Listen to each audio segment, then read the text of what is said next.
లోకేష్ గారు పాదయాత్ర ఏంటంటే ఏం రైట్ ఉందని పాదయాత్ర చేయడానికి? ఆయన గెలిచిన ఎమ్మెల్యేనా, గెలిచిన ఎంపీనా? ఏం రైట్ ఉంది అంటే చంద్రబాబు నాయుడు గారు కొడుకు కాబట్టి ఓడిపోయినా గెలిచినా నువ్వు ఎట్లా అయినా సరే పార్టీ మీ నాన్నగారిది కాబట్టి నువ్వు ఏదైనా చేస్తావా? ఏం త్యాగం చేసావు ఈ సమాజం కోసం, ఈ రాష్ట్రం కోసం? నువ్వు ఒక ఎంపీ వచ్చి నువ్వు ఓడిపోయిన ఎమ్మెల్యే, నువ్వు ఒక ఎంపీ వచ్చి నీకు జీహుదురు అనాలా?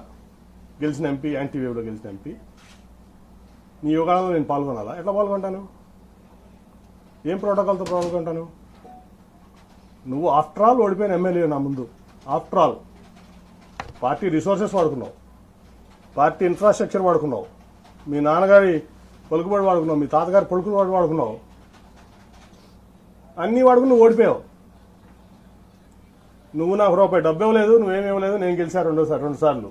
నీ పార్టీని భుజాల మీద పెట్టి మోసా కృష్ణా జిల్లాలో 2013 నుంచి 14 ఎలక్షన్ అయ్యే వరకు నా ఆస్తులు అమ్ముకున్నా, వ్యాపారాలు మానుకున్నా. ఏం రైట్ ఉంది నీకు? ఏం త్యాగం చేసావు ఈ పార్టీ కోసం కానీ, సమాజం కోసం కానీ? నువ్వు ఏం రైట్తో యోగాళం చేసావు? ఏం రైట్తో నువ్వు సీనియర్ని శాసిస్తున్నావు?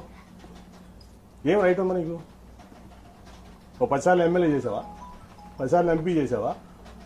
ఏం ఆస్తి అమ్ముకున్నావు? నేను ఆస్తులు అమ్ముకున్నాను, 2,000 కోట్ల రూపాయల ఆస్తులు. నేను ఈ పార్టీ కోసం అనండి, నా ప్రజా జీవితం కోసం అనండి, నా వ్యాపారం ఆపుకున్నా. నువ్వు హెరిటేజ్ ఆపుకున్నావా? మీ నాన్నగారు వచ్చిన నుంచి ఇప్పుడు వరకు మీ కుటుంబాన్ని ఆస్తి అమ్మింది ఈ పార్టీ కోసం.